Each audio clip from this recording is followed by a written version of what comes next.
Most people may not be familiar with the name George Nader, but this man actually played a vital role in the Trump campaign and has been a very good friend of the entire Trump administration since day one. George Nader also happens to be a convicted pedophile. The man was arrested in 1991 in the state of Virginia for possessing child pornography. Then he was arrested again in 2003 for sexually abusing minors in the Czech Republic.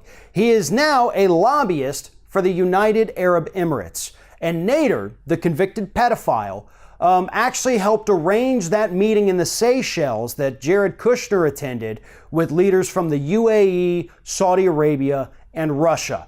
Now, so far from what we know about that meeting, the overall goal was to kind of recreate the Middle East, according to the talking points, in a way that favors the United States and Russia a little bit more. But nonetheless, that's not the point here. I mean, yes, that's a very big deal that people need to pay attention to. But the bigger thing at the moment, in the right now, is the fact that the Republican Party can't seem to stop wanting to work with pedophiles. Because not only was George Nader a very close ally of Jared Kushner, and not in that meeting, but instrumental in the campaign itself, he's also visited the White House numerous times since Trump got sworn in. He was a close friend of Steve Bannon. He was a good friend of Elliot Broidy, the other client of Michael Cohen. Broidy was also an official within the Republican National Committee who recently resigned. Nader was involved with everything with both the Trump administration and the Republican Party itself, and he was a convicted pedophile, and they knew this and didn't care because they thought they could use him to their advantage. There is nobody too dirty or disgusting for the Republican Party to work with today. That's why they rallied behind Roy Moore in Alabama. That's why you have a guy like, I believe his name is Nathan Larson, running for Congress in Virginia, who is an admitted pedophile, and he's still running for Congress? I'm not saying that all Republicans are pedophiles. Obviously, they're not.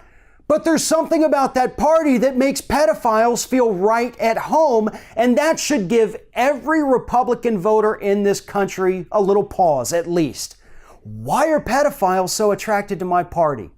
Maybe I need to look into that. I don't know about you, but I, for one, wouldn't want to be associated with something like that. But it seems like each month that drags on now, we're finding out about a new pedophile within the Republican Party. The voters need to wake up and understand that there is something clinically wrong with their party. Because it's not just their open embrace of pedophiles, it's their open embrace of racism. The fact that people like David Duke feel right at home running for office as a Republican, as do so many others. That is what the Republican Party stands for today. It's not the party of small government and lower taxes. It's the party of pedophiles.